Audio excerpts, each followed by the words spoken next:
ಎಲ್ಲರಿಗೂ ನಮಸ್ಕಾರ. CK angry food YouTube ಚಾನಲ್ಗೆ ಸ್ವಾಗತ.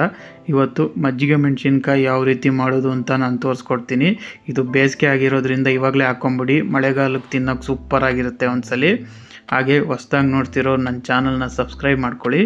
ಮೊದಲು ನೋಡಿ, ಈ ಥರ ದೊಡ್ಡ ದೊಡ್ಡ ಮೆಣಸಿನ್ಕಾಯಿ ತೊಗೋಬೇಕು. ದೊಡ್ಡ ಮೆಣಸಿನ್ಕಾಯಿ ಇದ್ರೇ ಚೆನ್ನಾಗಿ ಬರೋದು, ಸಣ್ಣ ಸಣ್ಣ ಮೆಣಸಿನ್ಕಾಯಲ್ಲಿ ಚೆನ್ನಾಗಿ ಬರೋದಿಲ್ಲ. ಈಗ ಇದನ್ನು ಅರ್ಧ ನೀಟಾಗಿ ಲೈಟಾಗಿ ಸೀಳ್ಕೋಬೇಕು. ಯಾಕಂದರೆ ನಾವು ಮಜ್ಜಿಗೆಯಲ್ಲಿ ನೆನೆಸೋದ್ರಿಂದ ಅದು ಮಜ್ಜಿಗೆ ಅಂಶ ಎಲ್ಲ ಎಳ್ಕೋಬೇಕಲ್ಲ ಒಳಗಡೆ, ಅದಕ್ಕೋಸ್ಕರ ನೋಡಿ ಈ ಥರ ಸೀಳಿ.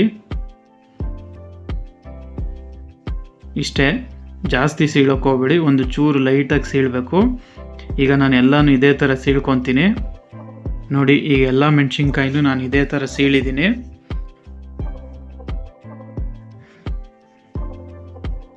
ಈಗ ಒಂದು ಬಟ್ಲಿಗೆ ಮಜ್ಜಿಗೆ ಹಾಕೊಳ್ಳಿ. ಏನಿಲ್ಲ, ಹಿಂದಿನ ದಿನ ಉಳಿದಿರೋ ಮಜ್ಜಿಗೆ ಇರುತ್ತಲ್ಲ ಅದನ್ನೇ ಯೂಸ್ ಮಾಡಿ. ಅದಕ್ಕೆ ನಾನು ಒಂದು ಚಮಚ ಉಪ್ಪು, ಆಮೇಲೆ ಒಂದು ಚೂರು ಇಂಗು. ಈಗ ಇಂಗನ್ನ ನೀಟಾಗಿ ಕರಗಬೇಕು, ಅಲ್ಲಿ ತನಕ ಮಿಕ್ಸ್ ಮಾಡ್ಕೊಳ್ಳಿ. ಈಗ ಅದಕ್ಕೆ ಸೀಳಿರೋಂಥ ಮೆಣಸಿನ್ಕಾಯಿನ ಹಾಕಬೇಕು. ನೋಡಿ, ಈ ಥರ ನೀಟಾಗಿ ಪ್ರೆಸ್ ಮಾಡಿ ಇದನ್ನು ಪ್ಲೇಟ್ ಕ್ಲೋಸ್ ಮಾಡಿಬಿಡಿ. ನೀವು ಬೆಳಗ್ಗೆ ರಾತ್ರಿನೇ ಈ ಥರ ನೆನೆಸಿಟ್ಬಿಡ್ಬೇಕು. ಪ್ಲೇಟಲ್ಲಿ ಕ್ಲೋಸ್ ಮಾಡಿ. ನೋಡಿ, ಈಗ ಬೆಳಗ್ಗೆ ತೆಗಿತಾ ಇದ್ದೀನಿ. ನೋಡಿ ಎಷ್ಟು ನೀಟಾಗಿ ಎಲ್ಲ ನೆಂದಿದೆ ಮೆಣಸಿನ್ಕಾಯಿ. ಈಗ ಇದನ್ನು ಒಂದು ಪ್ಲೇಟಿಗೆ ಹಾಕ್ಬಿಟ್ಟು ಬಿಸಿಲು ಒಣಗ್ಸೋಕ್ಕೆ ಇಡಬೇಕು. ಇನ್ನೊಂದು ರೀತಿ ಮಾಡ್ತಾರೆ ಈ ಮೆಣಸಿನ್ಕಾಯಿನ, ಉಪ್ಪು ಹಾಕಿ ಮಾಡ್ತಾರೆ. ಅದನ್ನು ನಾನು ಇನ್ನೊಂದು ವೀಡಿಯೋದಲ್ಲಿ ತೋರಿಸ್ತೀನಿ, ಅದು ಆ ಮೆಣಸಿನ್ಕಾಯಿ ಯಾವ ರೀತಿ ಮಾಡೋದು ಅಂತ. ಈಗ ನೋಡಿ, ಇದನ್ನು ಬಿಸಿಲಲ್ಲಿ ಒಣಗ್ಸೋಕೆ ಇಡಿ. ಒಂದು 4 ರಿಂದ 5 ದಿನ ನೀವು ಇದೇ ಥರ ಬಿಸಿಲಲ್ಲಿ ಇಡಬೇಕು. ಇದು ಮೊದಲನೇ ದಿನ ನಾನು ನೋಡಿ ಇವತ್ತು ಬಿಸಿಲಲ್ಲಿ ಇಟ್ಟಿದ್ದೀನಿ.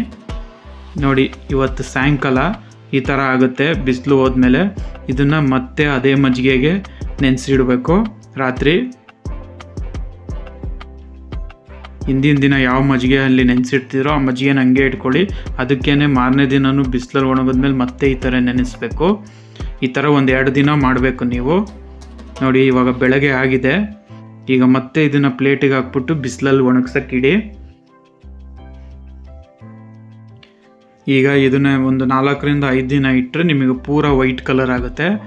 ನೋಡಿ, 4 ರಿಂದ 5 ದಿನ ಆದಮೇಲೆ ನೋಡಿ ಈ ಥರ ಫುಲ್ಲು ವೈಟ್ ಕಲರ್ ಆಗಿ ಈ ಥರ ಒಣಗೋಗುತ್ತೆ. ಈಗ ಇದು ಕರೆದು ತೋರಿಸ್ತೀನಿ ಯಾವ ರೀತಿ ಆಗುತ್ತೆ ಅಂತ. ನೋಡಿ, ಈಗ ಆಯಿಲ್ ಕಾದಿದೆ, ಅದಕ್ಕೆ ಅದನ್ನು ಹಾಕ್ಕೊಳ್ಳಿ. ಇದು ಈಗ ಫುಲ್ಲು ಬ್ಲ್ಯಾಕ್ ಕಲರ್ ಆಗಬೇಕು, ಅಲ್ಲಿ ತನಕ ಫ್ರೈ ಮಾಡಿ.